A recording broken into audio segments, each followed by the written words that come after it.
Forge Gang!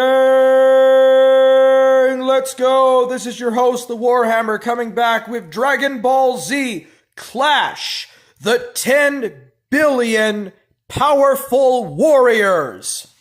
This is the second Cooler movie. It is also the first serious movie where we see a lot of Super Saions in battle. This is also the first movie to have Prince Vegeta at last. Why did they have to wait so late to bring him in?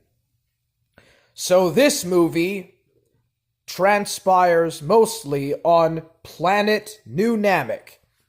It is very interesting how New Namek is very little shown in Dragon Ball Z, yet an entire plot of a movie takes place on planet New Namek.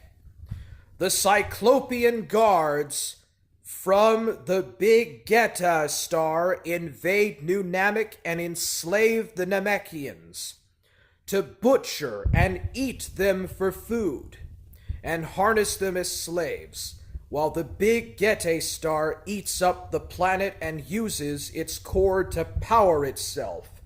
It is a lot like a Terminator movie. And indeed, much of the plot of this movie was inspired by Terminator 2. A lot of the movie villains are a lot like the villains that you see on Terminator 2.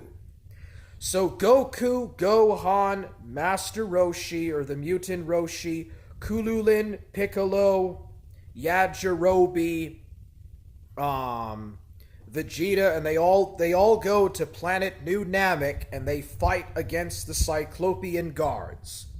In spite of their awesome, brutal power, these robotic warriors or mechanical robots are no match for the Z Warriors. But then Meta Cooler appears. It turns out that Cooler did not die in the first movie, but in fact survived floating a torn, beat-up corpse in space until he was eaten up by the Big Geta star. He then became the Meta Cooler core, of which the remains of his cybernetic head lie inside or therein. Goku and Meta Cooler fight. Goku transforms into a Super Saiyan, as does Prince Vegeta. Eventually, they overcome and destroy Meta Cooler and kill him.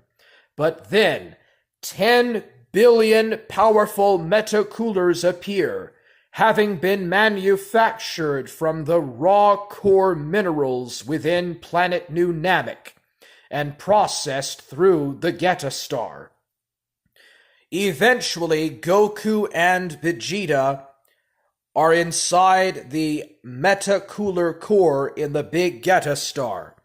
They power up to the strongest of their Super Saiyan energy, and they start to cause the core to explode.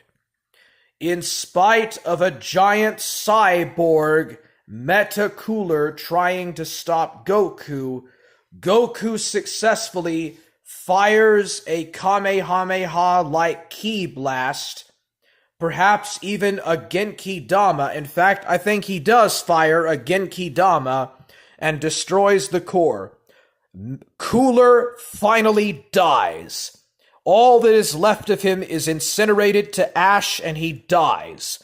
The Meta Cooler core is destroyed and the Big Geta star blows up. And Cooler is finally no more. And that is every death in Dragon Ball Z Clash, the 10 billion powerful warriors.